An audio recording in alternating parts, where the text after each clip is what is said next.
Hey, how are you? I'm good. How are you?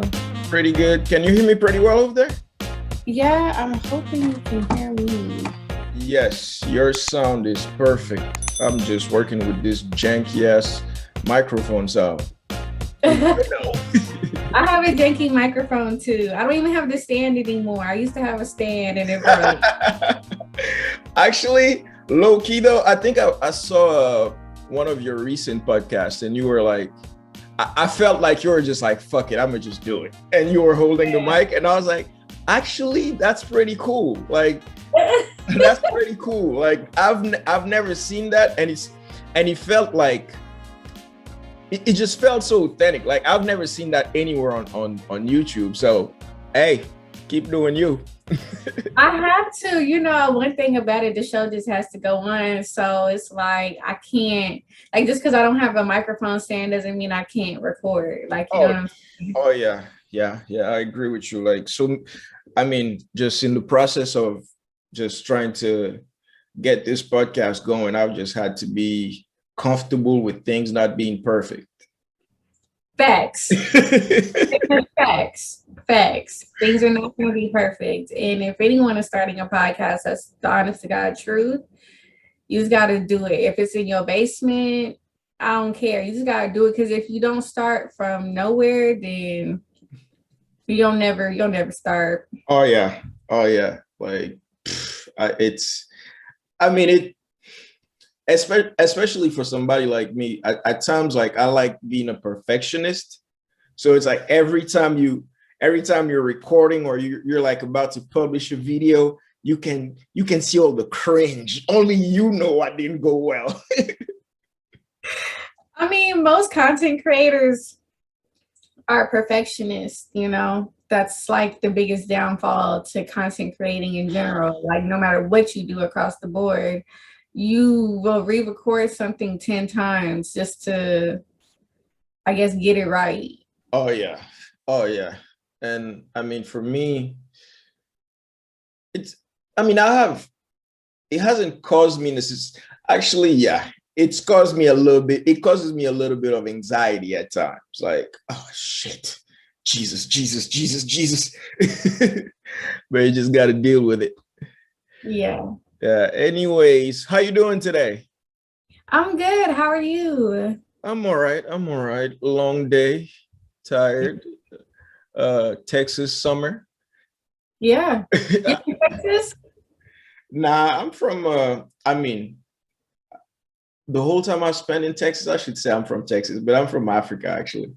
I'm from Gabon in West Africa, and I came here in the States for college a few years back, and then I started watching podcasts. As usual, as most dudes, I started watching Joe Rogan. Okay. He's Yeah, big. he's the godfather. Yeah. Yeah. To all this shit. Yeah. For real. Yeah, For us, like you would say, like Breakfast Club would be like for Black people. I'm saying just yeah, for yeah, the comparison of who you want to be one day. Like, yeah. yeah, definitely. Actually, you're right. I started with the Breakfast Club first, but the Breakfast Club it was so overly produced. It Yeah. it didn't feel. I mean, it was authentic because like at the time, Charlemagne was coming with the outrage every day. Yeah, yeah, yeah. But they Yeah. they don't they got his ass together real quick. have you I mean, if we're gonna talk about drama, have you been watching what's been going on with him lately and the basketball player he tried to mess with? Kwame Brown? No, I don't know about that. Oh, you Inform me. you're missing out. So, so like I think okay, I hope I can get the story right.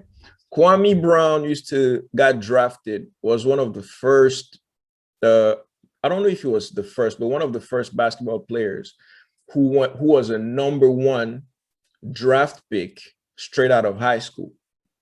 Okay. But out of some politics with the NBA and NCAA, because like if players can go straight from high school to the league, colleges are not making any more money on them because all that merchandise you get to sell and all that stuff. So to stop kind of like that from happening, I mean, they gave him a hard time through his career. And like they kept calling him a bust, a lame, like he can't play, nothing like I mean, almost 20 years, they kept talking shit about him. And this man never answered, not even once, kept his mouth shut. So everybody thought he was a dummy, just a big 7-foot dummy. All of a sudden, he started a YouTube channel and a Facebook page, and he was just on there chilling. He only had like 6K followers, subscribers on YouTube. And he was just talking about trades and like little stuff. And then I think the people from what's it called? All the Smoke podcast started talking shit about him. And this man just went off. He went off on them. But that podcast is partly owned, I think, by Charlemagne. So Charlemagne on the Breakfast Club went on there and started like talking about this man's father, like about his case. Like I think his father murdered somebody back in the day, and Charlemagne brought that up, and the dude didn't even know about it because his mother never told him, because his mother wanted him to have a good image of his dad no matter what. Said that they have a history of violence, so not to fuck with them. And surprisingly, they're kind of from like the same city. So he was like, what? You gonna dox me and my family? You gonna tell me stuff even my mother didn't tell me? I had to find out my dad killed somebody on your show? Oh, hell no. He brought out like Charlemagne past, I mean, stuff I didn't even realize was out there, like rape cases and shit. And everybody was like, oh, now he calls him a patch-eye demon. Damn. When I tell you Charlemagne is the coolest dude right now, being all politically correct, sitting back in the chair like, yes, you know. Yeah, you better chill. Damn, I did not know that. I really didn't. I didn't know that. Well, I actually have heard things about Charlemagne the God, about like how he treats women and some of the allegations against that. So I did know a little bit about that, but I didn't know the whole back and forth between him and the basketball player. So that's interesting, but it's not surprising. Oh, it's I mean, the thing that was interesting about it for me was how like not too long ago, like these past few years, we've had all these stories about protect women, the Me Too movement and all that stuff. And he was part of the media that was like putting some of that news out there, talking shit about R. Kelly and all them people. And my boy, you have the same skeletons in your closet? Come on. It could have been from, maybe he was speaking from like, I know better now. You know, type of energy with that. You know what I'm saying? I'm just gonna assume that it's like I know better. So it's that. I hope he learned his lesson. Yeah. But yeah. It's definitely, I mean, when you have the time, you should like check out his YouTube page, because I mean, he doesn't really just go off on people. He likes to talk about how black boys are all reading on like black men actually are reading on a 4th grade level, and how he's advocating for trades and coding for young black men. So that's been like the core of his message, and it resonated with me. And on top of that, for me, it's I like seeing passionate people, like people who are doing stuff outside of regular everyday work. For example, when I was trying to set up the podcast this morning, and you told me, oh yeah, I gotta go to work, I was like, huh, she got to do all that and come and do this. Look at you. Multitasker you. Well, I mean, it's definitely something that you got to be passionate about. If you're a podcaster, you definitely got to be passionate about it because the shit is slow, like slower than a turtle, honestly. I'm not even gonna lie. So, I mean, to be a podcaster, you have to do this out of passion, not really just out of anything else because you're not going to get far. I've seen people start podcasts that actually have a lot of followers and money and things like that, but still won't even be consistent with it because I just believe that it's really not their passion. So, like I said, no stand, no microphone stand or nothing. You got to still podcast. If that's your passion, that's what you're willing to do. Yes, definitely. So what motivated you to get into podcasting? I actually had a YouTube channel. Mm-hmm. I've had my YouTube channel for a while, but I started doing like the kind of girly things like hair, makeup, stuff like that, tutorials like that. And during my tutorials, I would always have a story to tell or some type of wisdom to share or something like that. And that's what kind of made me a little poppin' on YouTube.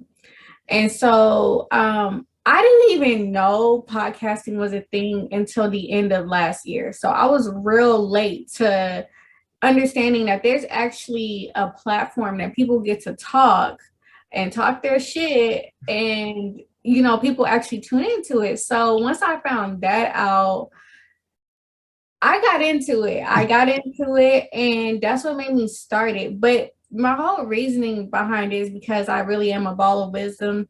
So I like to share that with other people. I had already started doing that with my friends and my family. So just to do it on a larger scale, it's just kind of what motivates me to podcast. Nice. And what kind of, I mean, because I watched a couple of your episodes and by the way, your titles are fire. You know how to catch attention with your titles. Yeah. But what kind of, because I know at the beginning you may have like an idea of the type of topics you want to talk to, but how have your topics evolved over time? I think in the beginning, I thought like, okay, I'm gonna start this podcast and I'm gonna do things that are kind of catchy to get people's attention. Kind of like a not clickbait thing, but just more of a like, let's do what's gonna get people's attention. That's kind of what I started at. And doing that made me lose the reason why I started this podcast. Was to basically help people, it wasn't about just talking shit and being arrogant and being loud. You know what I'm saying? It wasn't about that. That wasn't my message. That's not even who I am as a person. So I couldn't keep inviting that type of energy on my podcast. And then I was attracting the wrong type of audience. And that'll teach you something. So I went viral several times on TikTok. And just from like little 15-20 second clips of my podcast and have people rip me to shreds. Yeah. So it'll make you think twice about what you say and what type of audience you really want to have. Now, criticism is going to come regardless, but for me, that humbled me and said, okay, wait, what type of podcast do I want this to be? Because there's all types of podcasts out there. Yeah, the ones that are the most loud and ratchet and obnoxious do get noticed more. But I just didn't want that type of attention. If I was going to be known, I wanted to be known for my actual wisdom and not just 15-20 seconds of ignorance, So I had to kind of like really be honest with myself and be like, okay, Rachel, you can't just do this shit for likes and listens and stuff like that. You got to really do it because what is some shit that you really want to talk about? What interests you? I mean, there's sports podcasts out there, that talk nothing about sports and are popping. So it's like you can literally talk about anything that you want to talk about. You just got to stay true to what you want to talk about. So. Yeah, that's true. I had that same dilemma when I started because you don't want to put so much time into something and you don't see it grow fast enough. Hey, I still, I have a dog, and he just be licking himself. Go to bed. I saw that. Hey, no, stay on there. That's entertainment for the viewers. It's annoying. He just licks himself all day. He's having medicine and everything. It's just so annoying. And that's all I hear in the background. It's him licking himself. It's just so annoying. He's having a good time. Because he was just asleep before I started talking, and that's why I didn't notice to just tell him to go to bed. He figured he can be on camera today.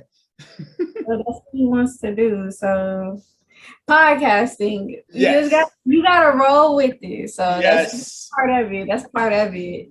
It got to a point for me where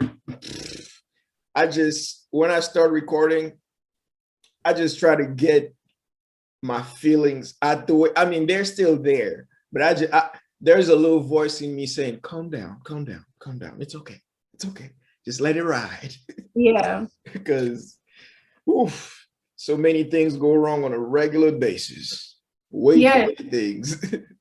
Yes. I don't think like, starting your podcast is going to be perfect at all. But like I said, and I think really what has made me, I think, successful this far in the podcasting world is just being authentic.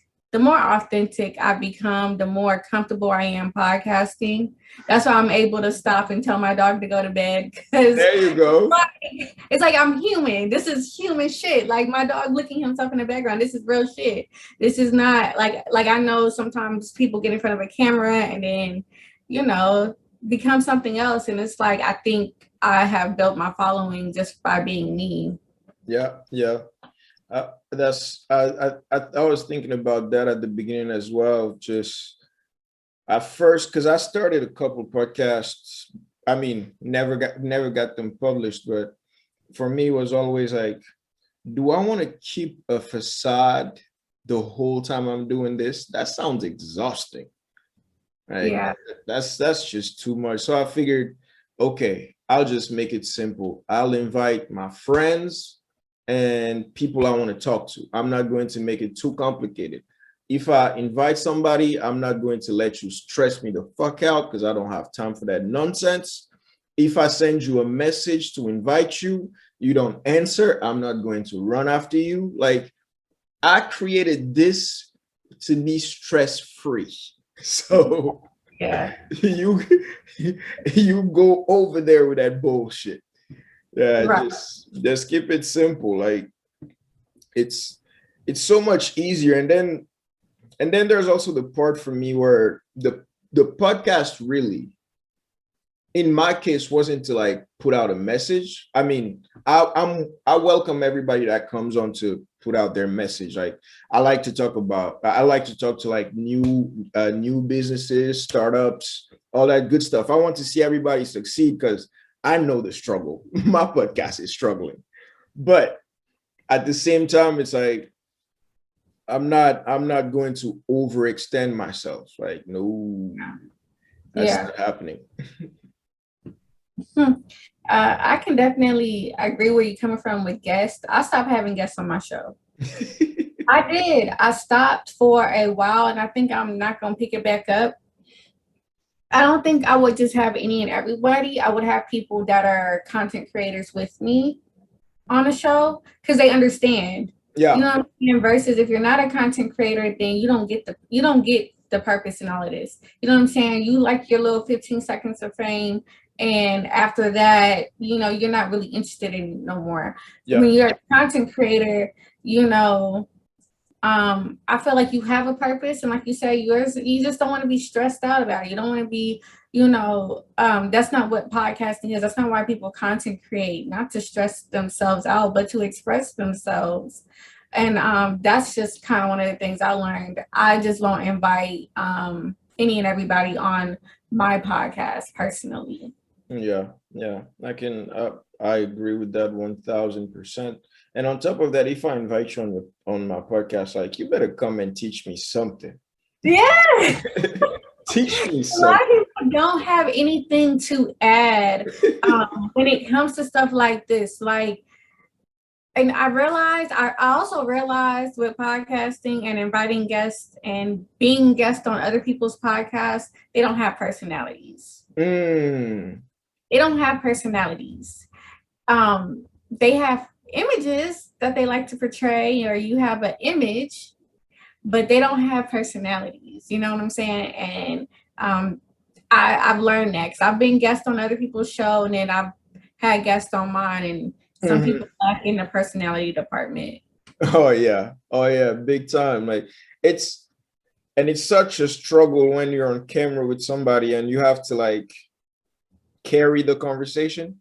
Yeah. And worst of all, if you're on their podcast, hell no. Yeah, I know exactly, like deadass. I know exactly what you're talking about because you ain't about to waste my time. Like, right. Really? The fuck is wrong with you? This is I got better things to do. Yeah. I mean, with this, that separates the podcasting thing. Like, what makes people good podcasters and what doesn't. Yeah. And I think there's also the part where it's kind of like it's kind of becoming popular now, so everybody wants to do it. So you got a lot of people who ain't worth. God forgive me. I'm going to stop cussing for the rest of the day. Well, I mean, it is like, because like I said, people are not following their passions in a lot of things. They're doing it because, you know, it's a trend. It's something that you'll do. But one thing I've learned, if it's not for you, if it's not a passion of yours, it's going to die out really, really quick. It's not to last, or it's not going to be sustainable for something to go as big as Joe Rogan or whatever big podcast that you listen to. You got to be really passionate about it, because I mean, I really don't even know where Joe Rogan came from. I just heard about him. So maybe he's been grinding for years and I just don't even know that shit. But if I was looking at Joe Rogan, like, oh, he's big as fuck in the podcasting world and wanted to be him, I probably would have to know that he did a lot of underground work before he became who he was. Yeah. Hey, I mean, his podcast is what, like over 10 years old now. And see, that's the work. That's the work that you put in. You know what I'm saying? That I don't even think that people realize, you know, when they're doing things just because it's a trend. Like, it's work that's put into this. Oh yeah. I mean, you know how it goes. People go on Google, how do I start a podcast? They read the first article and they think, I got this foolproof plan. But one thing though, I always tell people, if you're interested in something, you should definitely try it out. So I always gonna like if you want to be a podcast, I'm gonna be like, yeah, do it. But I'm telling you, after the first month, you're gonna realize like this maybe not what I really want to do. Because when I say it's slow, it's turtle slow, and it's not always, you know, it ain't constant, you know, with the success or whatever. It's very up and down roller coaster. So you gotta really understand what do you want to do this for real. Yeah, definitely. Like I mean, I guess whatever it is you do, like you can't just do it mindlessly because people are just doing it, whether it's getting into podcasting or getting into a relationship or whatever it is you're thinking about. If you're doing it just because others are doing it, you have to have your own purpose. Because this is what I've learned, at least coming to the States as a student. You need to have a picture of the end in your head. Like, where am I going? If you don't have that, it's not worth starting anything at all. Like, you're just going to give money to somebody else and a whole lot of trouble to yourself. Yeah, I agree. You have to see where you're going with this. Can I ask you, like, okay, so where are you going with this, like, podcasting wise? Like, where do you like want to be? Here's me being a podcaster. I'm not trying to take over the show. I'm really curious. Oh no, it's fun. It's refreshing when somebody actually takes part of the conversation. Yeah, I mean, For me, I've always had this obsession between bridging the divide between our cultures, like both African American culture and African culture, right? I believe we can benefit a lot from each other's experience, and whatever collaborations will come out of the conversations we have, I feel will be extremely fruitful. The type of success people can are not expecting, but that's just the vision. Now, besides that, there's also the learning aspect for me. I want to be able to like talk to scholars. I want to be able to talk to I want to be able to talk to a lot of business women. Like I feel like we don't get the opportunity to see like those business women who are out there grinding. Like we only get to see the cute part. Oh, she just got named the first Black woman, this, that. That's not what I'm interested in. I'm interested in the groundwork. Like when I'm talking to businessmen, for example, I ask, how did it start? What processes did you put in place? This, that. But when you see an interview with a woman, like people try to cuddle, like try to go around the feminine. No, I want to talk to her like the serious business person she is, so I can learn.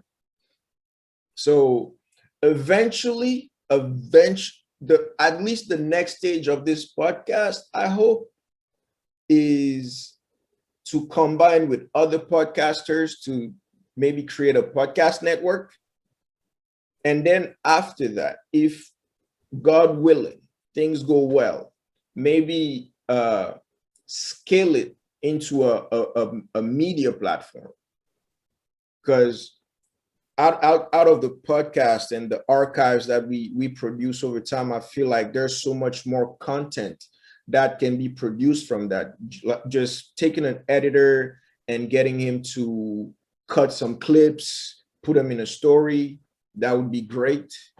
And I'm also very, very interested in producing documentaries. So the podcast is also a way for me to like get to inform those ideas ahead of time before I get into doing that. I mean, but also the thing is, we're talking to people over time, like new ideas come, new directions in which things can go. Like I have this little obsession with agriculture right now. And I'll be really excited to talk to a bunch of farmers as well, because my plan is I'm tired. I'm tired of the big city. I'm sick of it. I've had enough. Or whatever money this podcast make, it's for me to buy a farm and move out. I don't want to deal with y'all. I don't want to deal with y'all. That's suspected. You say you was over here for school, so did you get your degree in like public communication or something like that? No, I studied engineering, mechanical engineering, but I've always been my personal point of interest has always been culture. Like ever since I was in high school in Africa, just seeing the state of things and seeing America as like this big, successful giant out there, I always ask myself, like, what is it about American culture that makes America so much more that makes America seem so much more successful than everybody else. So that, I mean, even though I was going to school for engineering and all that stuff, the cultural aspect of things stayed with me, and I've had a lot of conversations over time. And I mean, I had no plan to do a podcast, none. I didn't want my face on camera because, it brings, like you said, some of the attention you don't want. But at the same time, it's like, I want to keep exploring this cultural idea. So I figured, hey, let's just do it. And since I talk too much anyway, it just kind of fits. But like you said, it's a grind. It's a slow process. You have to be comfortable with the 8 views. Yeah. Yeah. Yeah, seriously. I think I like where you're going with this, you know. It is a good way to get into public speaking if that's something that you are interested in, you know, podcasting. And like you said, you got to be comfortable speaking to hundreds of people or just a couple people, you Yep. know. Yep. Yep. Yep. Actually, now that you spoke about public speaking, one thing that I want to do for the podcast is to like do live podcasts. Not, I mean, live shows with an attendance. Not really a podcast format, but more of a seminar format where I can like either invite other podcasters or professionals in the communications or marketing industry to just sit down and have a couple people pay tickets because we are not doing this for free. Nope. And get to talk to people and maybe like do a small tour of Texas, like Houston, Dallas, Austin, maybe San Antonio, or just like go to colleges, go do like record at colleges. Like that would be great. But I'm really, for now, it's really a great networking tool. Yeah. Yeah. Like Yeah. I mean, I found you. Yes, you did. Yes, you did. Yeah. So it's I mean, it's really fun, and you get to, you know, okay, I'm not going to bash anybody, but you get to meet passionate people Yeah. doing this. Like, I bet you've tried to start your fair share of businesses out there, and you probably know how terrible it is to like do business with somebody who's not passionate about it. Yeah. Yeah. Yeah. Yeah. I definitely understand that. Yeah. So I mean, being on here, just podcasters, I know my struggles, so I know you're struggling. I can see the views, and I'm like, oh brother, I feel your pain. Yes, yes. I know. I mean, you can go on my YouTube channel and see that I've had hundreds of views to maybe like under 20 views to maybe 50 views. It fluctuates. It's not consistent. I do know that I have a good consistent 30 people that'll watch my shit. That's a So blessing. it keeps you going, honestly. And for somebody out there, they may laugh at that, but that's part of the process. And that number grows Yeah. as you grow. So I would say keep doing it, especially if it's your passion, because somebody out there is gaining a lot of knowledge from what you're putting out. Yeah, definitely.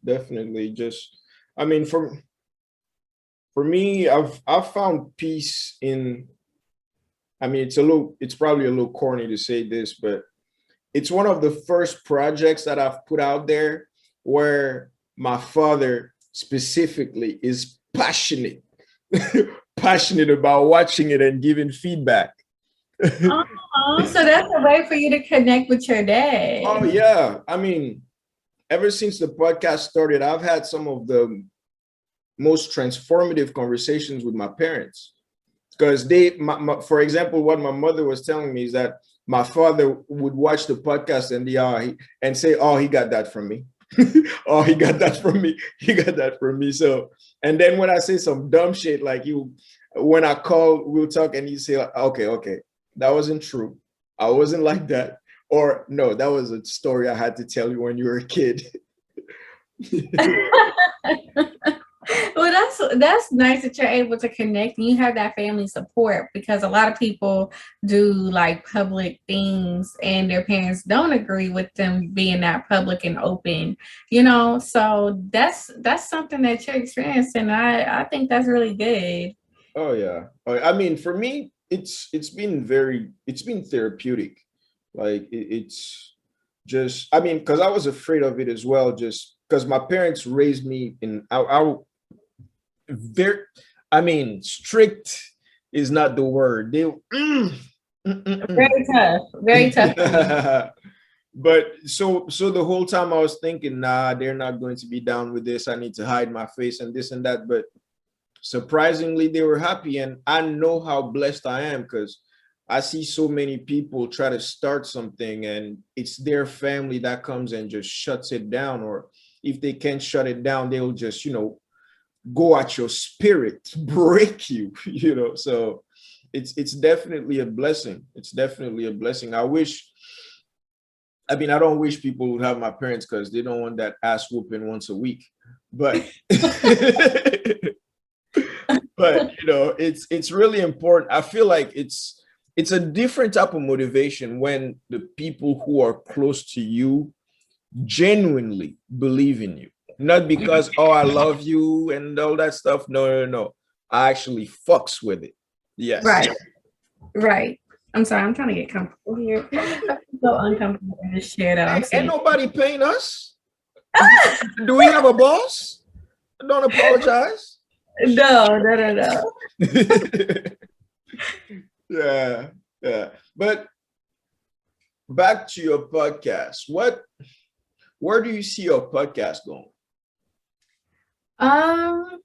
I definitely want my podcast to really, really grow. I would love to start like there's like Joe Budden podcast. He brings on other podcasters and promotes them. I would love for it to be that big. Or even if it's just something that I just do personally for myself, I want to be a public speaker. I want to be more of a public speaker, motivational speaker, life coach, actually. Mm-hmm. So that's where I want to go in the long run. There's this lady, I think her name is Lisa Nichols. I want to say that is her name. She's a Black lady. She's a very powerful lady. She has went through a lot. She's like a life coach. She's actually a life coach and public speaker. And I just have watched a lot of her interviews. And, I'm inspired by strong women, like even Beyonce, a little bit of Oprah, Michelle Obama, like, those are the type of women that I look up to of just like, I want to be where they're at one day. You know what I'm saying? On the impact that they have made on the collective. You know what I'm saying? Like they have really put their stamp, especially in the Black community, for sure, on you're going to know who Michelle Obama is. You're going to know who Beyonce is. Whether you like them or not, you know who they are. And that's, to me, is where I would like to be. Nice, actually. Nice. Look at you trying to be a mogul out here. Yes, like it just goes so far beyond all of these like things. It goes beyond, to me, looking pretty or looking good. It's more about like what do you offer and bring to the world. You know what I'm saying? So, like I said, you're gonna know my name by the time I die. Before I die, everyone's gonna know my name. You may not like me, you may not agree with me, but you're gonna know my name. It's gonna be like. Rae Lashawn again? Yeah, again.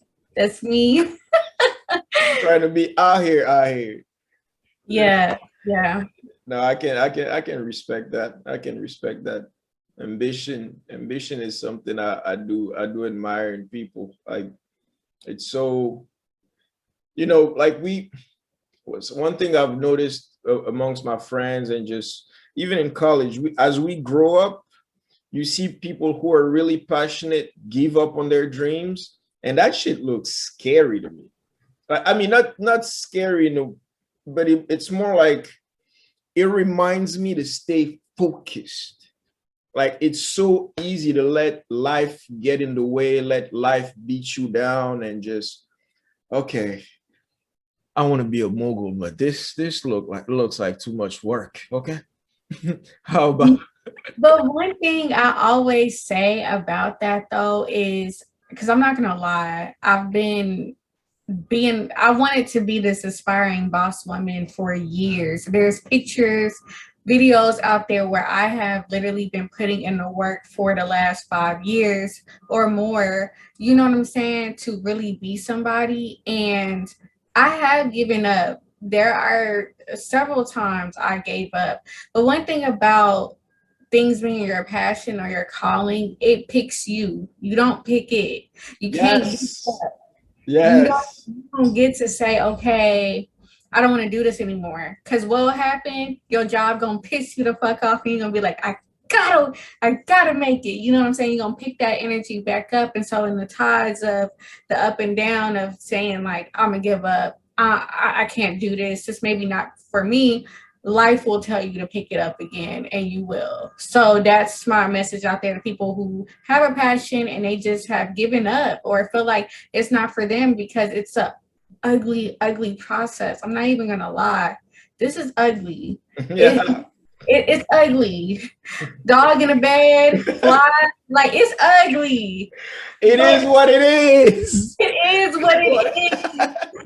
And that right there is like my biggest, like that's my biggest message to anyone out there. Like you're gonna feel like you want to give up. Cause I've definitely kind of said, okay, I'm not doing none of this stuff no more. I'm not content creating anymore. I'm not doing any of this stuff anymore. And then it picks me and it's like, yes, you are. Hi. Come on. So it's like, and really what I've learned from giving up is that you have to put way more back into it to pick it back up every time you give up. Mm-hmm. And so the cost of giving up and then picking it back up is a lot. It's heavy. So it's better to just continue with ugly and all. Just do ugly and all. Just go ahead. Yeah. I think what I tell myself, I saw it in a TV show. Today, I'm a soldier. No questions. Yes, you got to do that. Whatever it is that is your motivation to what you want. Because, like I said, podcasting, getting into public speaking, all of these things is very slow. But do it your way, and it's bound to happen eventually. Oh yeah, and you know that I have like, if you, there's a part of this that involves a big chunk of faith. Like you have to have faith. One, I believe in God. So one, you have to have faith in God. Then you have to have deep faith in yourself, and just do the work. Like it, I feel like it's not just podcasting or passions. Like anything that you truly want to do, anything. Like whether it's school, whether it's getting a degree or anything. Like you need a big deal of faith, because things will look terrible at one point, no matter whether you had a budget ready, whether you had the whole team ready, whether your father is the richest man. If your father was Jeff Bezos, shit would still go south. And that's when your faith saves you. Because Jesus, I'll admit it right now. Yesterday I was planning on quitting this whole thing. Like, fuck this shit, man. I have real problems in life. These bills are coming. This podcast ain't paying these bills. What you just said right there, that's a whole message, because that's what happens. I talked about on my podcast. There's this preacher named Sarah Jakes Roberts. I don't know if you know her. Yeah. She's a woman pastor. She's TD Jakes' daughter. Okay.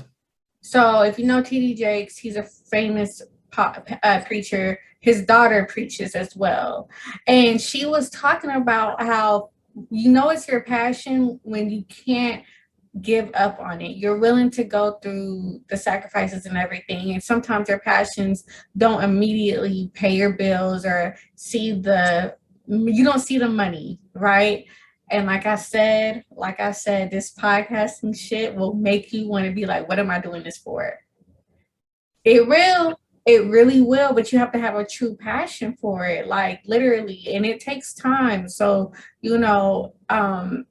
this is where you have to really show how dedicated you are to it, And like I said, even when it's one of the ugliest weeks that you've had or days that you've had. You got to keep going. You have to keep doing this. That's how you know it's your passion, because you're like, I'm gonna do this anyway. Because like I said, once you think you're about to give up and put it down, life will tell you, you got to pick this shit back up. You can't give up.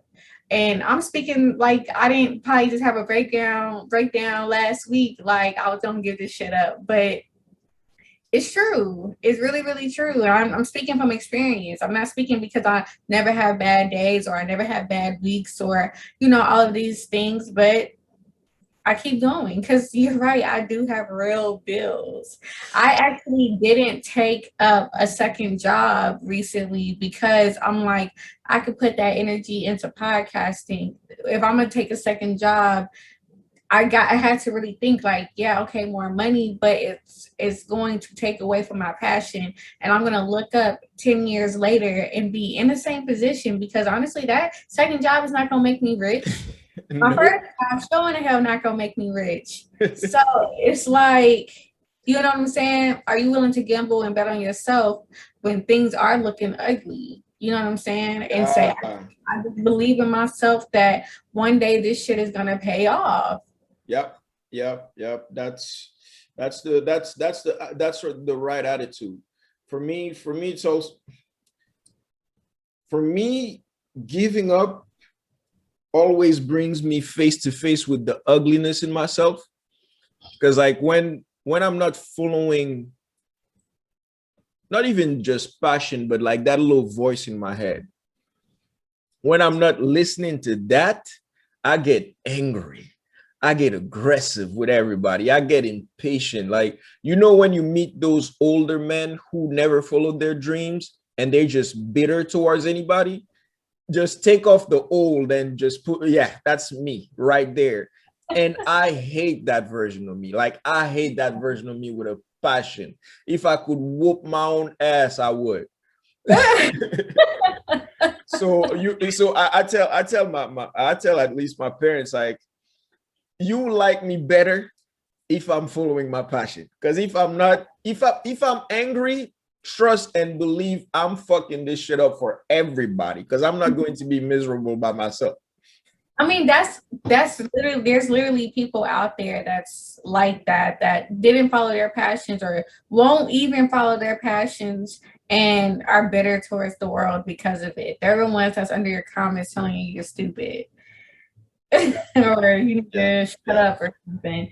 Yeah, those are people that are mad with themselves that just, feel like, I don't know, they just feel like it's too late for them or something, or And sometimes I've been told that I think of life in a fairy tale type way. You know what I'm saying? Because of my optimism about myself. And I guess you would say like faith in myself. And how much I bet on myself before I will gamble on a job or on things that look more secure. You see what I'm saying? Like, I'm willing to bet on myself because at the end of the day, if I don't, I'm going to be that bitter old person that's going to be mad at the world for not believing in herself and following her dreams. Like I said, this shit keeps calling you. You know what I'm saying? It doesn't stop, and I just feel like I'm in a time right now where I have to give this stuff my all, because I don't even have kids yet. So what's my excuse? Most parents will tell you I had kids, so I couldn't follow my dreams. And that's true for a lot of people. But for me, I'm like, I don't have kids. If I don't take advantage of this moment, I'm wasting my time. It's a very, there's a window of opportunity where I tell my friends, I'm young, I'm healthy, and full of energy. Where's the excuse? I know, like, you just have to go outside and see a bunch of homeless people. You just have to go to the hospital and see a whole bunch of sick people. One of the most eye-opening experiences that I had was COVID alone should be eye-opening enough. But during COVID, not only did I see a few people that I knew die, but also, like, I had this stomach pain for the longest and didn't know it was appendicitis. I finally went to the hospital, and for the first time in my life, they told me you got to get a surgery. And I was just there like, damn, I know people die doing this shit. I don't have time for this. I started, like, I was on the table literally like trying to call my parents before I went under, because I was like, I think I was a little angry at my father at the time we were talking. And I was like, nah, I gotta try to make shit right before this shit. Because if Before you anything go. happens, yeah. So after that, when I woke up, I realized if I was in a place where healthcare wasn't as good, where I didn't have transportation to get to the hospital, I'd be a dead man at this young. Since I have this opportunity, fuck everybody and anybody who thinks I'm living in a fantasy world. I'd rather live in my fantasy world than your misery. Okay? Yeah. At least I know I've put myself in this position. At least, even if things go bad, even if the podcast fails, right? I will have learned so much. Like, this podcast got somebody an internship in Africa a couple weeks back. Oh, that's amazing. You know, like I didn't think I was a person capable of such things. You know, a year ago, that was like, that wasn't even in my imagination. But you have people who watch this and then contact the people that I talk to and work with them. Like, it's a blessing. And then I've learned how to edit videos. I used to think like the documentary projects that I want to do, I used to think, okay, maybe in 10 years, maybe in 5 years. Doing this a year, I realized I can put out a crappy documentary in about a week. Yeah. You know what I'm saying? And it's like, and just, you know, like you were saying, we're young. We don't have kids. We have this window of opportunity. Like, make your parents proud. Yeah. Like, come on. Prove to your parents that their genes are worth billions. Not imaginary billions, but actual billions in the bank. Right. Yeah, I definitely agree. And that's the crazy thing, because I think when I was younger, I did a lot of things to please my mom. You know what I'm saying? And they weren't necessarily my passions, but I did them anyway because I knew it would make her happy. So now that I'm past that, and it's like, okay, I'm over 25, I'm getting up there to 30. What am I really living my life for? Am I doing things that really are going to benefit me? And it's something that I want to do. You know what I'm saying? So that's something that I do. And no matter what, one thing with my parents, they never really specifically told me what to do in life. Like, they never said, go be a doctor, go be a lawyer. My mom just said, go be successful. Hey. That was the only thing she told me from a kid to adult life. Be successful. She never said, hey, this is what you do. This is how you do it. Like, she never put an exact occupation on me. Go be successful. So like I said, in anything that I do, I want to be successful. I want to make her proud. And I want to make her happy with what I do, you know. Oh, yeah. Yeah, I mean, I've fucked up so much. I fucked up so many things to have created something that my parents actually can sit down and watch and enjoy. Like, it's a little bit like healing to my soul. Like, I feel less guilty about a lot of fuck ups. Yeah. Oh yeah. And I mean, and I know so many people out there don't have somebody to believe in them. Like, I used to grow. I was so ignorant to the idea of people growing up in houses where they have no support or single parent households, how that can like really be a challenge on your way to success or just in life, period. And now it's just like, I feel so much compassion for those who don't have this opportunity, for the person who made you to believe in you. Like, talking to my father these days is like talking to another version of myself, because he's so much more open. And like, it's not about, oh, just, if you do this, you can do whatever you want in life. No, he talks to me about the failures, about the lessons, about the path that should be taken the next time around. And I guess I'm at that age where my parents are more human. It until a few years ago, it was, oh, these people are just out there. They've never committed any sin in life. Now it's like, oh, these are regular people who just practice a whole lot of discipline to not give their kids the wrong example, And that's, I mean, I wish, if I can wish something for everybody out there, that the person that loves you is also the person that motivates you, right? Yeah. And hopefully it's also a person who, I mean, those who share blood with us, stop fucking shit up and support. How somebody gonna have 500 cousins and only 60 subscribers? What type of shit is that? Yeah. And then you're gonna ask me for $1 later. Like, come on, yeah, man. They are for sure. So stupid. But actually, let's get away from podcasting and all the lovey-dovey shit. One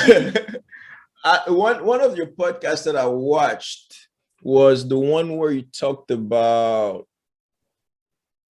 let me see. I watched a few, but in this one you talked about how I think a relationship was about money or something like that, or like let me not butch this, because I know a few people are going to watch this and say, she said what?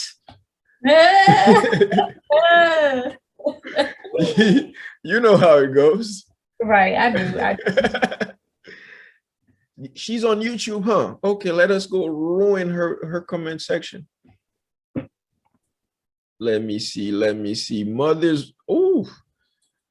Oh yeah, let's talk about that. Mothers versus daughters.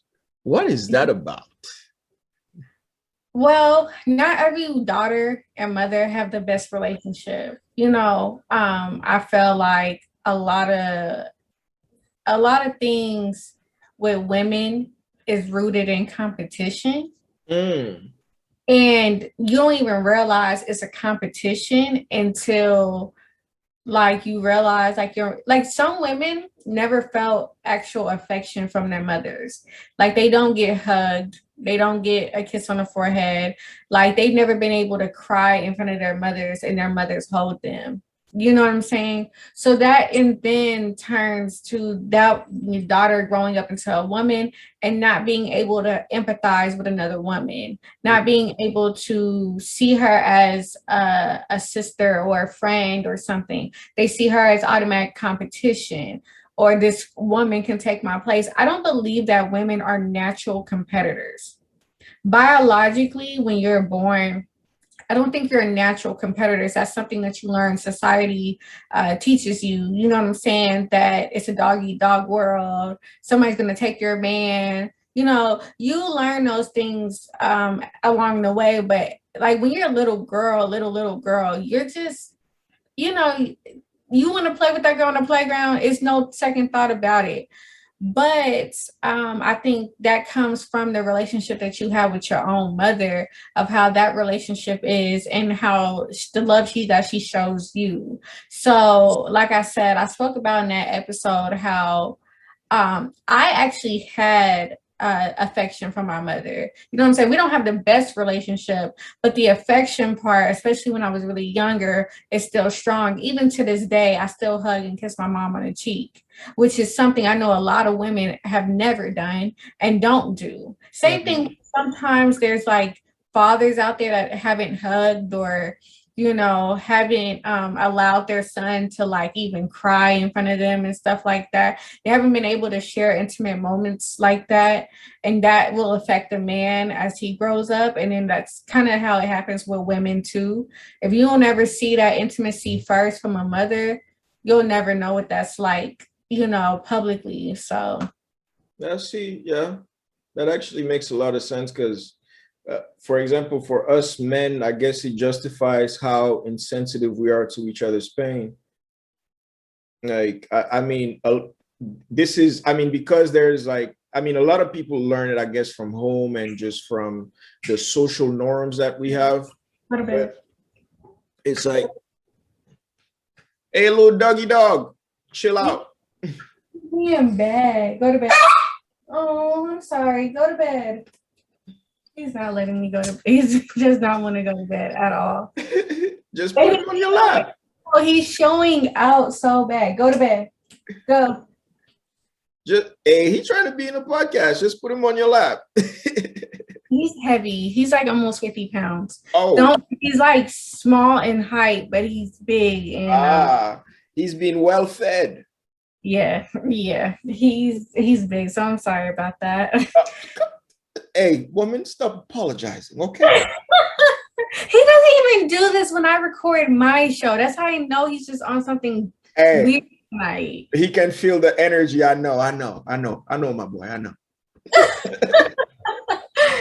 But yeah, like, even men, I always ask, like, because, like, with men, there's nobody really that's there to hold y'all accountable a lot of times. A lot of men are not held accountable. Like, that's not a conversation that's always had.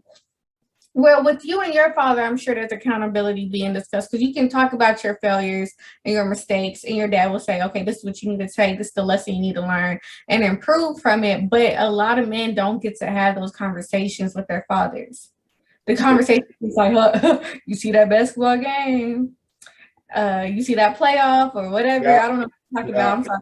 But it's just like, it's just all sports, all games, all whatever. But it's never okay, this is dad. This is where I fucked up at. I'm late on my rent.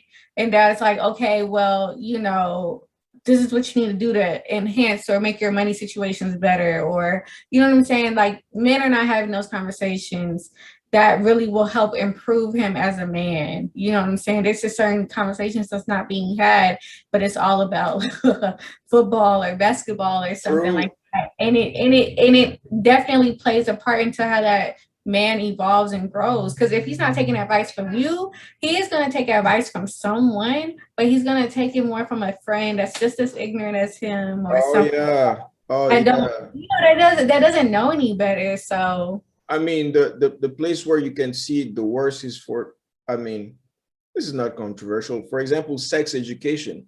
There's no such thing as sex education for most men. Like, either you watched a couple porn videos or you just listen to your friend's stories. And then you get there and you look goofy as hell for a couple years. It's or for the rest of your life. That happens too.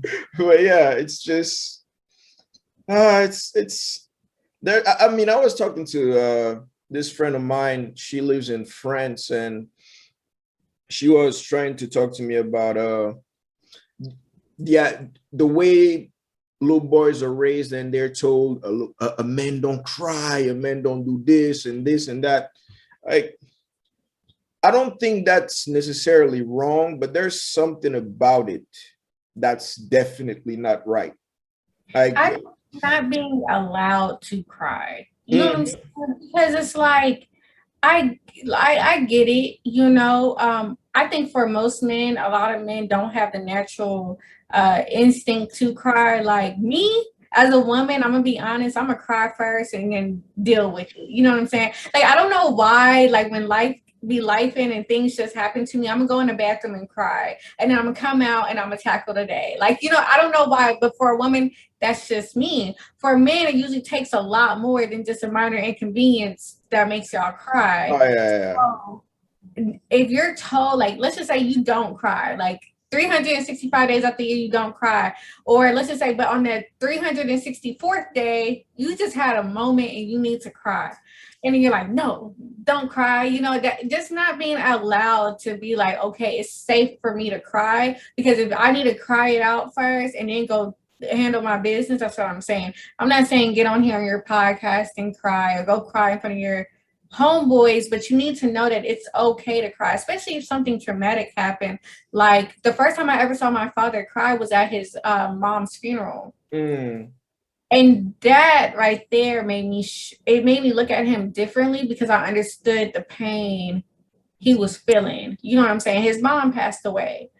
And instead of being like, I'm not going to cry, I'm going to sit here through this funeral and be a tough guy, he wasn't.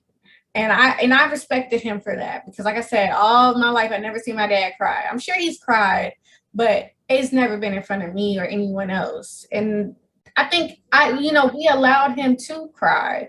And nobody was like, hey, you don't need to be crying in front of all these people. It's his mom's funeral, like he deserves that. He deserves that moment. Yeah.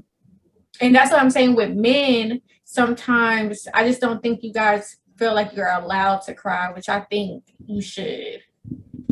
I mean, one thing, there's this saying, I don't know if it exists in English, but like, yeah, I think it does. Men hide to cry. Like men hide to cry because I think somebody in my family told me this when I was a kid. Like, it's a terrifying thing to see a man cry, like to see a man actually break down. It's terrifying because there's this quote I read a couple of years back where men stumble, children fall.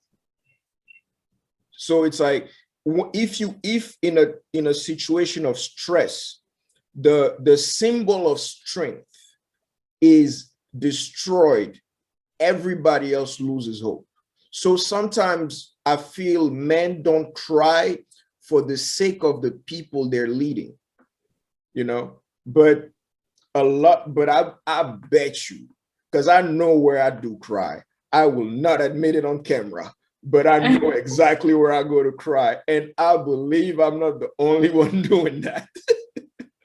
Well, yeah, I mean, that's what I'm saying. Like, even for me as a woman, I became a little bit more vulnerable with crying and being more open with it. Not saying that I just cry just blatantly, because I realized that when I would hold in a lot of my tears and just cry alone, like I said, in the bathroom or somewhere privately, and then come out like nothing was wrong, it was actually doing more damage for me than actually helping me. And I still have to do that a lot of times because I don't realize the impact I have on people. I took a week off from Instagram and everybody thought I was dead. Like I just can't disappear and go away like that. I have to be present. I have to still show up, and be the best version of myself, and so I understand that of just, but it's just like sometimes though, I think some men don't even think that they're able to go and cry in private. You know what I'm saying? I think that's where it becomes a problem. Like, if you don't even feel like you can go cry in private, then we have a problem because you have to let that out. And, and I think like a lot of these men who are not able, like who've been conditioned to the point where they're not able to even, express that type of emotion, they express it in a different way, in violence. Like, I feel I'm not right, but I feel that partially a lot of like the senseless violence in our communities, because a lot of those men in those communities don't know how to express those feelings. Like, I get into a fight or we get into an argument, the person I'm talking to is more comfortable with words. Fuck this nigga. He's send him to the Lord. You know what I'm saying? But if you're able, I feel it's two things, not even two things. One thing, it's education. If we were better educated, not better educated, but I can't find the right word. Okay, fuck it. If we were better educated, we would be able to express those feelings, at least verbally. Like, I'd rather you cuss me out than you shoot me. Yeah. Yeah. Okay. Yeah. Yeah. I see where you're going with that. And sometimes I'm starting to think that education is not even the problem. Because Mm, people educate themselves, but they educate themselves on in a biased way. yeah. So it's like sometimes the things that you're feeding yourself, um, it just is biased. You know what I'm saying? You're reading it from a biased point of view instead of actually hearing the other side and then coming to the conclusion, okay, I don't agree with this or I don't, you know what I'm saying? Like I can't even say that uh they're not educating themselves. I feel like we have a phone that has internet and a laptop and all of these things that have internet access. So it's kind of hard not to inform yourself or not to educate yourself on things. But it's just like, where are you getting the information from? Mm, Who's telling you that this is okay? And then when we look at social media and the climate that it's at, where it's a lot of misinformation being put out there, you know, people aren't necessarily fact checking or, you know, they're just going with what they agree with and how they feel. So that's kind of like where I'm kind of just like, I guess that's kind of where I'm just kind of stuck at with a lot of things. It's just like I tried to speak about just recently on Black Men I'm Disappointed episode of Rae Rantz The Podcast. I tried to tell people, even then, I said, why don't men educate themselves on emotional intelligence? And mm. this guy basically went in my comments and was like, he doesn't need to be emotionally available. He's a man. And I'm just like, Oh, child. and he feels like he's a good leader without the emotional intelligence part. And I feel like that's not true because once you start having kids and you have a wife, and even if you're leading a team and everything like that, people don't follow you because you're a tough individual and you're not emotionally available. You don't know how to express yourself. People don't follow you because of those things. People follow you because they're like, oh, I can talk to this person. This person's pretty open with me. This person's pretty like I said, emotional intelligence isn't crying. It's just understanding emotions and how to deal with Exactly. and how Exactly. to deal with them. And I was just like, so he was educated. However, I don't know where he gets his information from because it's like you don't know how to lead people. You know how to manage Yeah. people. Yeah. And those are two separate things. And I remember when I was in college, I actually had to take a leadership class. We spoke about the difference between being a leader and being a manager. And those are two different things. Mm, mm. Actually, yeah. Tell for the audience, give us the difference between the both. Between both. Okay, managing is more about the systematic things, running of things. So, like if you run a McDonald's, you know, you have to make the schedule, you have to place orders for the food and stuff like that. That's how you manage a place. You have to maintain the upkeep and well-being of the place. Leadership is more about taking action and direction of people, like directing people. But it's more of a way to have people follow you and guide you and trust what you're saying is true. If you think about the United States of America, the president, most of the time how they get in office is by trying to build the trust of the people of the country, right? They Mhm. have to be inviting. They have to share, okay, this is my daughter, this is my wife, this is, you know, they have to make themselves vulnerable for you to believe them. And then once they have your belief and your trust, they can then lead you and say, okay, I'm making this decision because it's going to benefit you all. I'm Yeah. making this decision because it's going to help this.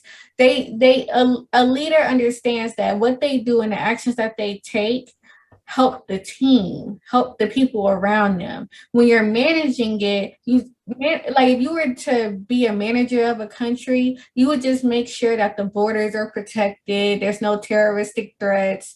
You would have to make sure that like infrastructure things like that are well in place. Those are managing of countries and stuff like that. But to be the leader, you have to look out for the people that's within the country and help guide them to success as well. So it's a difference. That's just kind of how I would explain the difference between being a manager and being a leader. Leader makes people trust you. Leader makes people look up to you. Managing, you just know how to do a job function, right? Yeah. You know how to keep things clean and tight and neat and look good. That's a managing type position. It's about the systematic process of keeping things running.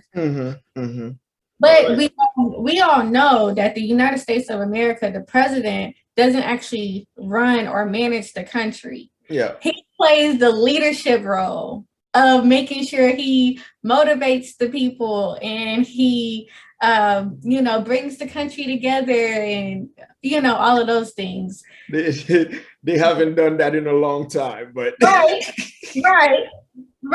But that's what I'm saying. That's kind of how your president is. Now in the United States, we have the Senate and House of Representatives that basically actually manage. They're supposed to anyway. They're supposed to manage the country while the president looks nice and becomes the leader. Yeah.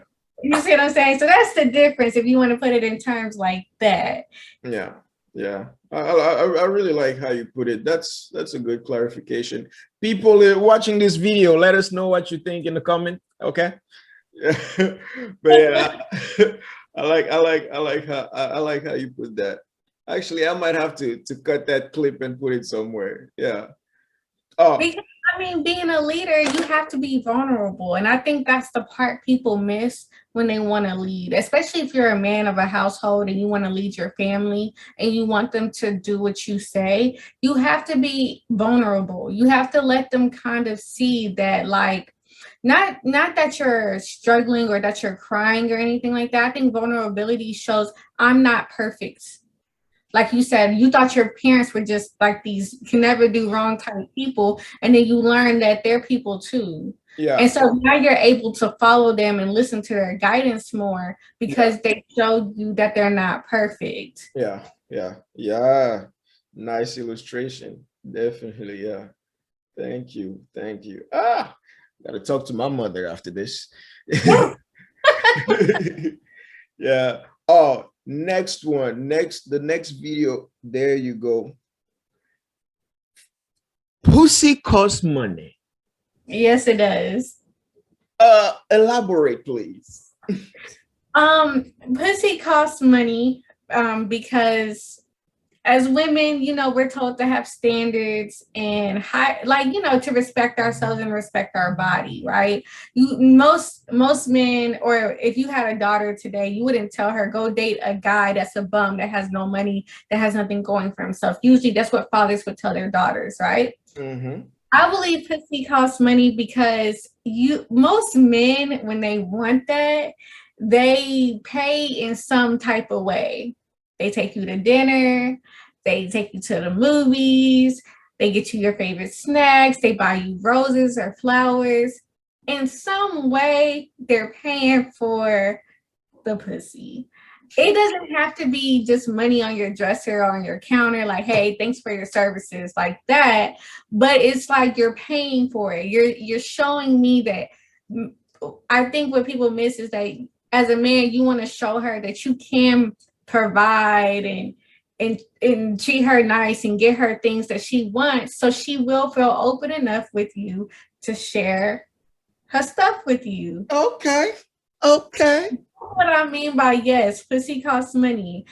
Somebody told me that if they just offering it and don't require you to get them at least a meal or something, to not trust it. And that's ooh, I like that. I like that.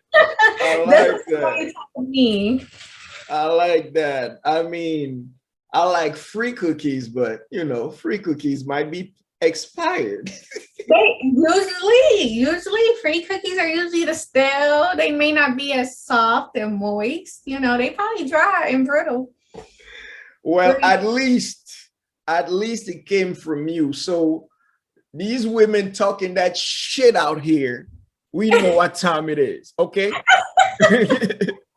We know what time it is. This is a transaction, okay? So bring top of the line cookies, top of the line.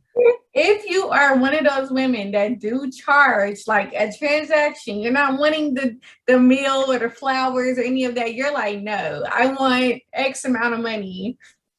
You do have to bring high quality pussy to the table. It can't. I mean, bring in that trash. Maybe bring in that trash. I don't know. I don't have sex with women, but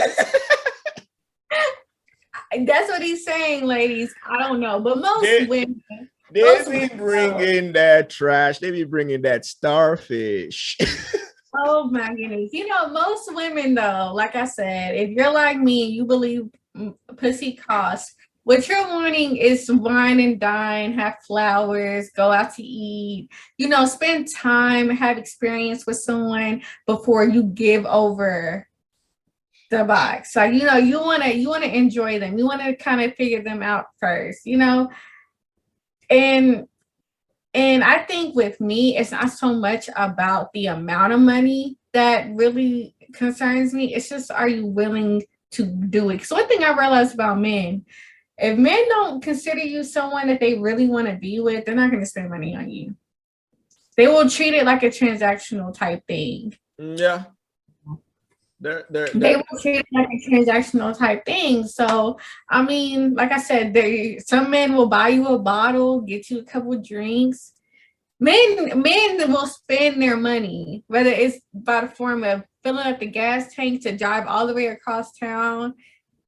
Men are spending money for pussy. That's facts. Okay. And like I said, if you're getting pussy without any requirements, just for the free, just be careful of that. That's stale cookie. Some cookies may be expired. You know, you may not want that. I mean, I feel like as women, if you are going to give a guy your cookies, then make him work for it a little bit. You know what I'm saying? Get your things. But you see, I don't know if I'm right, but this is where I find that statement slightly unfair. Because for that money, and meaning whatever he's going to sacrifice, right? He's sacrificing far more than we pretend that he is. Because let's say he's spending money, right? That means he had to first spend time at work to make that money. Then when he spends time with you, he's spending both time and money. Do you see how much he's spending? And then he might have to spend some emotional fortitude just to deal with the cookie that's in front of him. And at the end, he might get that starfish treatment. This is wrong. This is wrong, and I'm starting a movement against it. Well, you know, I always felt like as young Black kings, you know what I'm saying? Please, don't start with the compliments right now, please.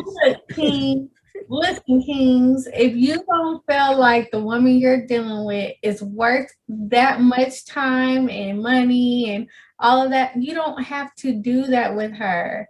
Go find another woman that's going to give it to you for way, way less. But one thing about men, whatever they really, really want, they will do what she requires. They'll try to at least meet those needs. And I feel like as women, we set our standards pretty high, knowing that you're probably not going to meet them, but you're going to get at least 80% of the way. Right. You know what I'm saying? So I understand. I get that. It's a lot that goes into it. I have a guy best friend who tells me, he tells me about the women that he dates and all the things that he has to do for her. And I'm just like, I know that sounds like a lot. I couldn't imagine dating a woman. Men are very easy to date. You know, women are very complicated. So I could just imagine, right? Oof. But what I'm saying is, from even having a guy best friend, if he doesn't value that woman, he's not going to do those things for her, even if she's requesting it. And as ladies, that's when you know he's not the guy for you. And as guys, that's when you know she's not the girl for you. But I just feel like men, I understand that it's a lot. I understand. I have a guy best friend of all the hoops that he jumps through to date his women, right? And he still sometimes don't even get to follow through. You see? You see? And that's why there's a bunch of dogs out here. That's why there's a bunch of niggas out here that will do the minimum required task. Okay?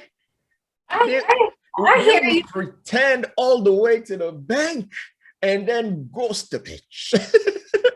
I get that. I really, really, really, really do. But like I said, as a woman that me, because I respect myself, I'm sorry, there's just certain requirements and minimums that I have, because I'm not someone that doesn't have her own. I have my own. So I don't really need you. You got to compliment me in some way.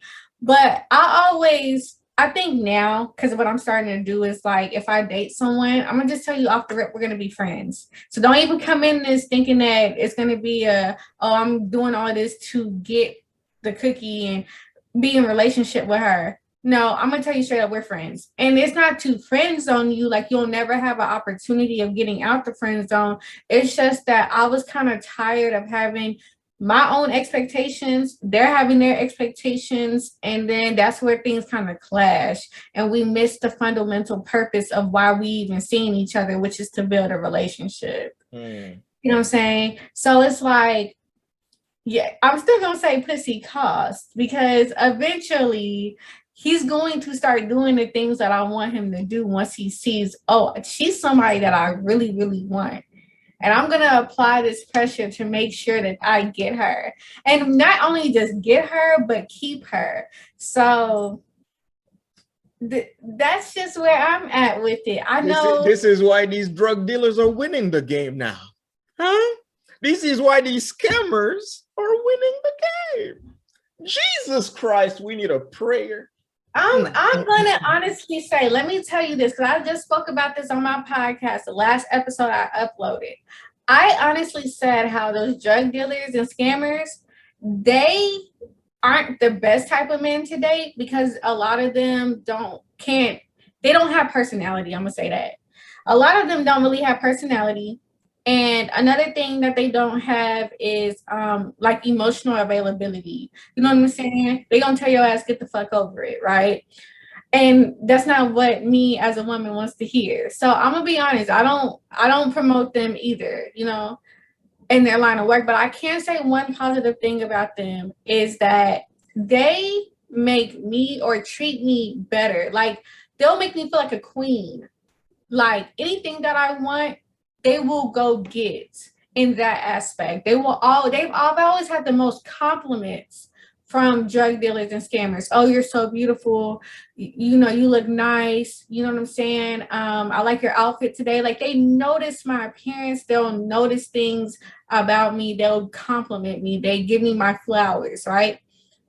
While they lacked in other areas, true. But it's just like the attention, the recognition, the appraisal that I get from them is very flattering, and it makes me smile. And it's like, oh, you know. Yes, and that's where the bullshit starts. True. But on the other hand, if I date more of the college educated, collar type guy that's not a drug dealer or scammer, I won't get those same compliments. It's just like, bitch, I got a college degree. You better. Yeah. It's a trade-off. It's a trade-off. You got security. The cops are not going to knock on this door. You ain't gonna have to put a gun in your purse. Okay? You ain't about, the house is not about to get shot out. Okay? You're safe. I understand that. You got a 401k, woman. You got a 401k. I get that and I understand that. But I think that's why a lot of women kind of go for the dangerous guy. Just not because he's dangerous and he's a bad guy, but because more than likely he makes her feel good. Like you can, as women, we have all these imperfections. Not all of us are built like Instagram models and stuff like that. That hood guy, that drug dealer, the scammer, they're gonna make you feel like you're that Instagram model. He gonna be like, you're not that, but we gonna at least make you feel like it. Like if she doesn't have a big butt, he gonna be like, I love it. He's gonna. I love that little tooch. Yeah. He's gonna make you feel good, even though he probably ain't shit. And like you say, you gotta duck the cops every 2 seconds. It's like, he at least makes me feel good. Versus the guy who comes home and he's like, look, I got a college degree, I got 6 figures in a bank. But girl, shut up. Like, I don't want to hear that. She's like, I changed something with my hair. He don't care about the things she changed with her hair. He don't care about the clothes she got on. He just know I want to cook meal and my laundry done. Obviously. With this 401k, right here, nigga, what you talking about? You better cook me something.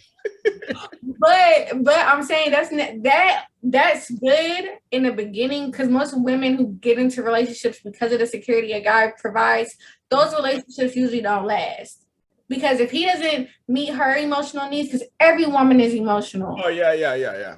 Every woman is emotional. If he doesn't meet her emotional needs, that relationship's not going to go far. It's not going to go to the end of time just for the sake of security. Eventually, she's going to be like, I want that dangerous guy because at least he gives me excitement. You know what I'm saying? Not that it's right, but I'm just saying that's just what ends up happening. Yeah, no, I do. I mean, I do understand that, but I mean, I want to judge because I'm a man and because I belong to that group that are not a bunch of thugs. But at the same time, I can understand because even dudes, it's like if you're with that woman that's she's the good Christian lady, only does missionary and cooks the same 3 meals a week. Like, hey, that thought is about to get some attention. Yeah. You know what I'm saying? And I agree, but there has to be a balance. Like, maybe I'm not going to cook, a little the same meals every week. I'll spice it up and do something else. Or even like, and like as a wife, like I'm not going to do just missionary. It comes with balance. But I think that's where people miss. Like, you know what I'm saying? And that's why I stopped with the expectations with dating of just like, I want my man to be like, all of this and that above, because honestly, you can be taught those things if you're willing to learn, you know what I'm saying? But it's just the willingness to learn how to please each other and how to satisfy each other is what's really important in a relationship, and I feel like a lot of men and women are missing that, Oh, yeah. Like, personally, I can't cook. I saw them 3 tacos or mini pizzas you posted. Woman, you need help. I know a couple of Africans in Dallas. I need to make a couple calls. You need help. I can't cook. I know I can't cook, but I know some real good ladies that'll meal prep and deliver some nice food. Okay, they do their damn. Exactly. Now I'm gonna have to work more hours at that job and not be emotionally available. Come on now. I will work. Come on now. I have agreed because I can't cook like that. I will work to make sure we have food in the house. But I'm also someone that likes to try new food and new things. So that's kind of like where I would like to keep the relationship interesting. Even like where it can be still healthy type food, but it's just from different areas and that's how you kind of learn different things. I think the real reason why I struggle with cooking is because I never had that experience of trying different things and then making it my own. And you're probably scared of fucking shit up in the kitchen. Well, okay, one of my biggest problems with cooking, because I don't enjoy it, like I genuinely don't enjoy cooking, is that I get distracted. So I'll go watch So you burnt a few things in your lifetime. Yes. And overcook things, all types of stuff, like, because I just don't have any actual genuine interest of being in the kitchen. I'd rather be working on a podcast. Like there's times I'm working on my podcast and completely forgot I have something in the oven or something on the stove. Like I'm distracted like that. So like I said, I don't know how to cook, but I know some fabulous ladies that offer catering and meal prep services and all types of things to get to where we need to go. Okay. But I can't physically. Okay. Since you gave me advice for the drug dealers, I'll give you advice in this department. Okay. Even if you can't cook, right? It's like with gifts. It's the intention. Even like I had this ex-girlfriend. She's probably going to watch this. And yes, I'm not mad that I lost you. Woman, kick rocks. Anyways, we're back to business. She made this omelet. And when I tell you it was the saltiest omelet in history, it was probably salt with some eggs. Oh my God. But I knew she couldn't cook. But the fact that she tried, it was a different expression of her feelings at that time. Like, you can't do this, but you want me to be fed. So you still tried.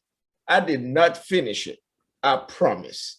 But I took a good chunk and gave her a kiss for effort. The few times I have cooked for men, it's been a very embarrassing experience. So I just choose not to cook. I tell the guy straight up, I can't cook. But in my serious relationship, my ex-boyfriend could cook. So it balanced itself out. He could cook. I helped his credit score go up, all Hey, balance type thing. Like I have certain things I can offer that's not cooking. But if you can cook better than me, I can improve your credit score now.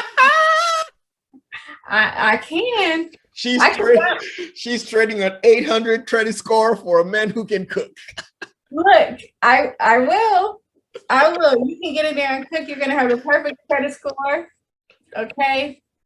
I got some really good things. You want to start a business? Hey. Like I said, there's other things I can provide that's not cooking, okay? And if we do need to eat, I have a way of figuring it out. I just can't cook. And now breakfast type things are kind of easy for me. I know how to cook breakfast, but dinner, I don't know how to cook. I've accepted it.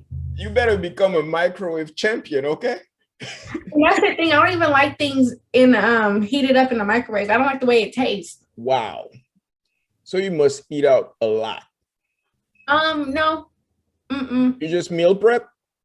No. I switch it off. So like I'll eat a lot of salad or let me tell you, I do know how to make certain things. Like I will cook, but I have to tell myself, Rachel, you're cooking for the next 2 hours. You have to stay in the kitchen.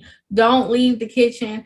Don't go anywhere else. Like stay in the kitchen. So I'll bring my laptop or something to the kitchen and really focus on cooking. But like cooking is almost like rocket science to me. So I gotta really pay attention to what the fuck I'm doing and really have a strategy and a plan on what I want to cook. You know what I'm saying? Like that's what I have to do to cook. But I only cook like once a week. Jesus Christ, Son of God. I just can't cook. I'm gonna get you an internship in a couple African kitchens in Dallas. You know what I'm saying? In 6 months, they're gonna get you right. Okay. You'll come out of there with a certificate. Okay. Specialized in West African cuisine. Okay. I'm open to learning. I am. There you go. I think if anything, that's probably why I'm still single. Who knows? Well, my brothers in Dallas, you heard it here first. I can't give you the address because I know how reckless you are, but find her, please. I can't cook. I can't cook. But it's okay. Like I said, we got other plans. You want to start a business? You want a better credit score? Hey, start writing. I'm really good with kids. Nice. There's other things that I'm good at besides cooking. That's just gonna have to be something that you're good at. You better be an A+ student at whatever it is. Like, I don't require much. Just cook. If you know how to cook better than me, then hey, we're in the door. There you go. And let me see. I've kept you up here for too long, and I know that you probably got shit to do tomorrow. So I'm gonna let you go, but you gotta promise that we can do this again in a couple of weeks. Yeah, we can do. I love podcasting. I really do. I enjoy it. I'll have my dog put up. The fly will be gone. Everything will be in line and in order. I promise. All right, that's great. And actually, I have some friends, some female friends who have a couple podcasts, but I mean, they're bilingual. They speak French and English. And I'd like to see what a podcast between an American girl and an African girl can look like. So I would love that. I'll talk to a couple of people and we'll see if we can make that happen.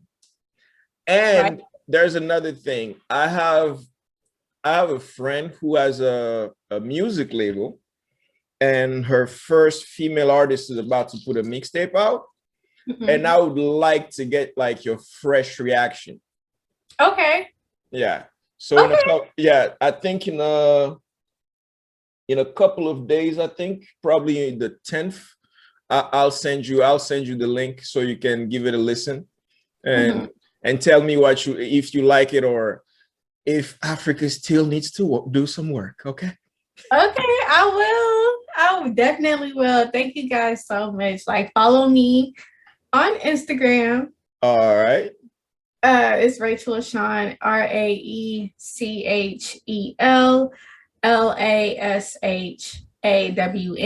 My podcast is Rae Rantz The Podcast, and I hope that you guys check my podcast out.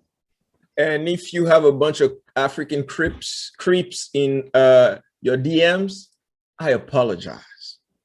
Right, so it's actually in my DMs. So I'm not. I do check my DMs for business opportunities like this. Yeah. But if it's other, I won't respond. Because they specialize in sending eggplants, so you know what time it is. Sometimes that's not a bad little sight to see. I'm gonna enjoy it through the screen only. I see what it is. That's for the group chat, huh? Yes. All right. We'll definitely do this again. We'll stay in contact. Yeah, definitely. And I mean, I had a very, very, very good time. You were perfect. Okay. The dog in the background was perfect. Thank you for the entertainment. Look at that punk. Look at that. Now you're going to be asleep? Seriously? Now. Anyway, I'll let you go and you have a great evening, all right? Bye. Bye.